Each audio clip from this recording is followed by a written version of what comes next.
자, 이제 시작할까요? 네.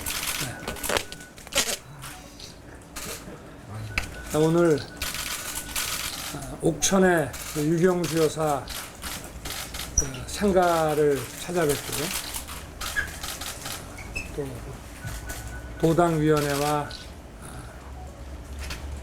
오송 바이오 첨복단지를 견학을 하고 오늘 여러분을 뵙게 됐습니다.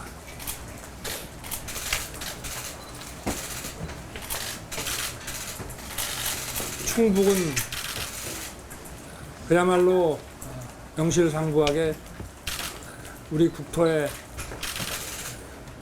대한민국의 중심에 딱 위치하고 있고,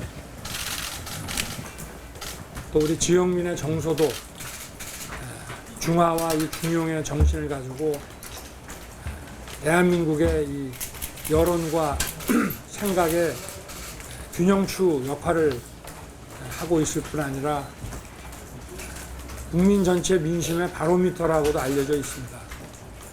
역대 아마 건국 이래 역대 대선에서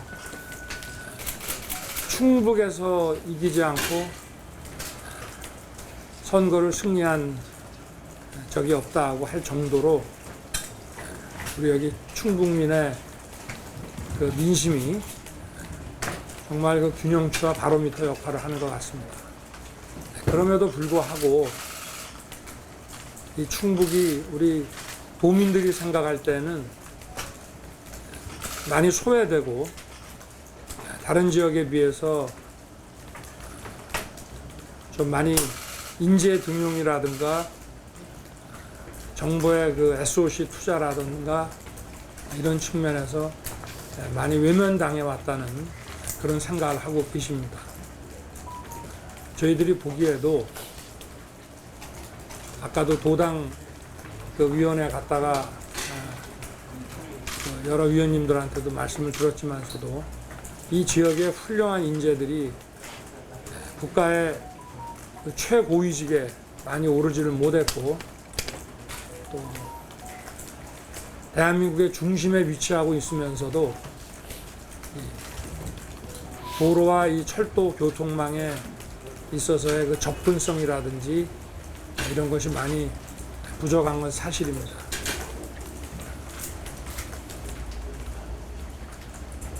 그러나 한편 조금 전에 그 방문했던 오송 그 복합 그 바이오 단지를 보니까 여기서 대한민국의 그 미래 희망을 좀 찾을 수 있겠다는 생각이 강렬히 들었고, 제가 이번에 국민들과 함께 정권을 교체해서 집권을 하면은 이 충북 지역에 첨단 그 산업들이 위치할 수 있도록 적극 지원하고, 이 지역이 수도권과 또 우리 남부권의 허브가 되고 접근성이 강화되도록 교통망을 확충하고 지역민들의 오랜 수건인 청주 도심을 관통하는 제4차 국가 철도망 계획을 적극 검토하도록 이렇게 하겠습니다. 제가 지금부터는 우리 기자분들께 질문을 좀 받도록 하겠습니다. 제가 먼저 좀 질문 드리겠습니다. 그 네. 자통당 그 국민의힘 홍준표 후보께서 윤 후보님을 좀 이렇게 비판하시는 그런 게 있는데 전혀 뭐 대응하시는 걸 못 봤습니다. 글쎄, 뭐 제 스타일이라고나 할까요? 제가 과거에 뭐 검찰총장으로 있을 때도 뭐 추미애 장관의 뭐 이런 발언에 대해서 제가 뭐 거의 대꾸한 적이 없으니까 뭐 그렇게 이해를 해주시길 바라겠습니다. 네. 제가 할 일만 하면 되는 거 아니겠습니까? 네. 홍준표 후보 현재 지지율이 이렇게 상승하고 있죠. 그런 상황에서 좀 가만히 계시는 게 다 저는 모든 것은 우리나라 국민이 굉장히 현명하시기 때문에 국민들의 판단에 따르면 되고 국민들의 판단에 승복하면 된다고 저는 생각합니다. 네. 오늘 네. 충북 첫 일정으로 네. 유경수 여사 생가를 방문하셨는데 네.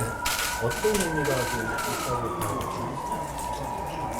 제가 정치인으로서 이 충북을 찾아뵙는 데 있어서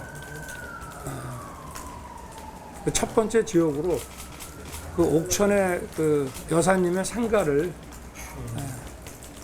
그 예방하는 것이 맞다는 그런 판단이었고, 이 문제를 뭐 박근혜 전 대통령의 그 사건과 관련지어서 말씀하시는 분들도 있지만, 유경수 여사는 그 따님이나 또는 남편인 박정희 대통령과는 또 별개로 그분께서 생전에 우리 대한민국 국민에게 보여주신 그런 어진 모습은, 저도 제가 중학교 2학년 때 나이 49에 서거를 하셨는데, 유경수 여사를 비판하는 분은 우리 국민 중에 저는 거의 없었던 것으로 기억을 하고 있고, 지금도 마찬가지 아닌가 싶습니다. 그래서 저는 이 충북 지역이 낳은 어떤 어진 그 여성의 상으로서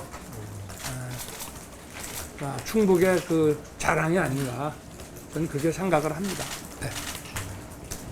관련돼서 하나만 더 네. 여쭤보겠습니다.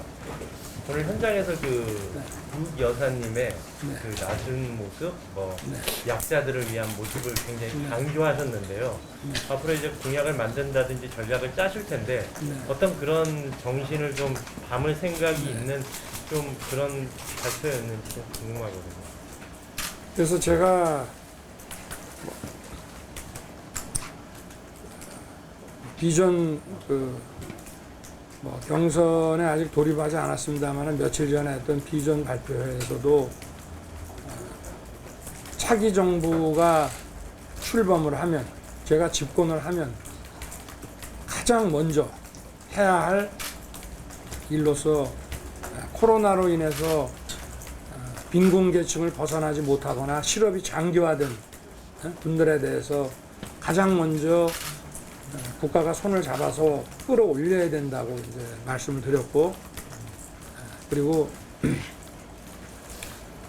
국가의 정부의 존재 이유라는 것은 그 위기 시에 그 국민을 보호해야 하고, 또 어려운 취약계층에 있는 국민들을 보호해야 하는 것이 국가의 또 정부의 가장 중요한 존재 이유라고 저는 생각을 하고 있습니다.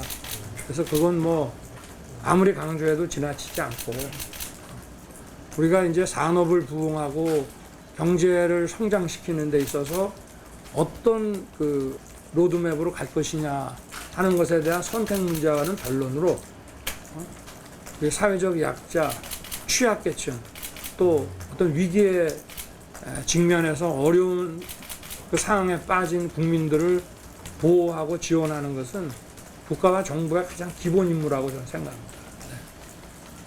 그 앞서 도당에서 네. 지역 균형 발전 네. 정책이 제대로 이행 못한 데는 그 이제 주요 대선 주자를 포함해서 네. 공약을 남발했지만 제대로 이행하지 못했기 때문에 말씀을 해주셨는데 네, 네. 기왕 충북 오셨으니까 그렇다면 충북 지역에 맞는 지역 균형 발전 정책을 구상하신 게 있으시다면 말씀. 그래서 아직 이제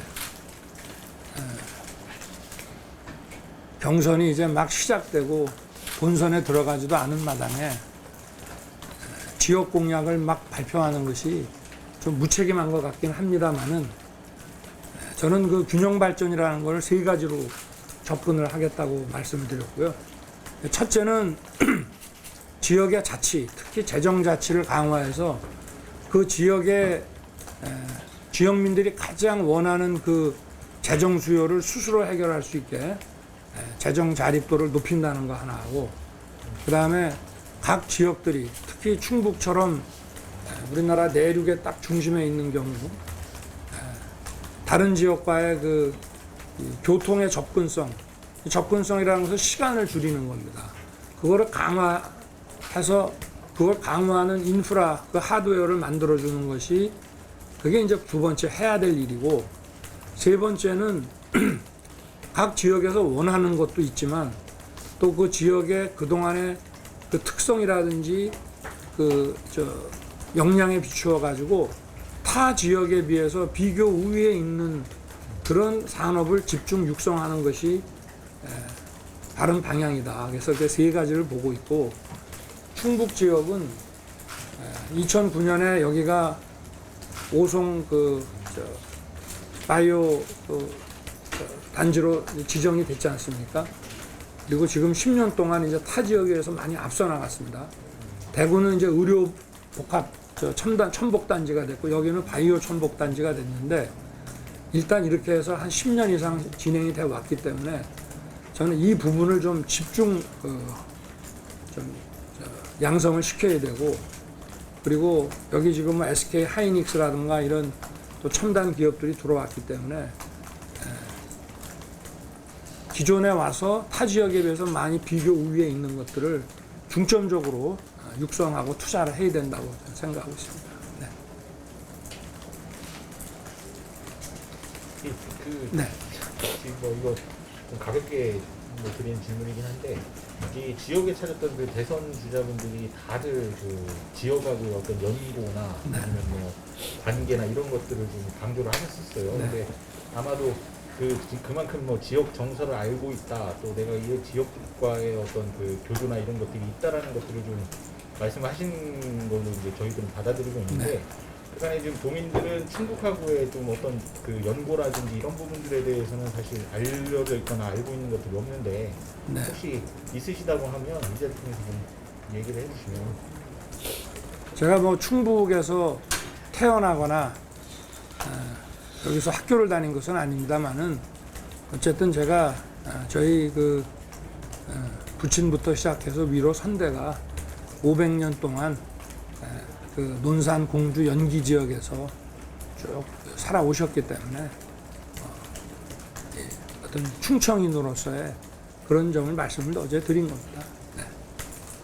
충청 뭐 남도나 북도나 뭐 같은 충청이고, 또 앞으로 발전하는 데 있어서 청주와 세종, 또 대전과 오송 이런 거점 도시들을 다 이렇게 연결을 해서 발전을 해야 되지 않겠습니까? 고맙습니다. 고맙습니다. 고맙습니다.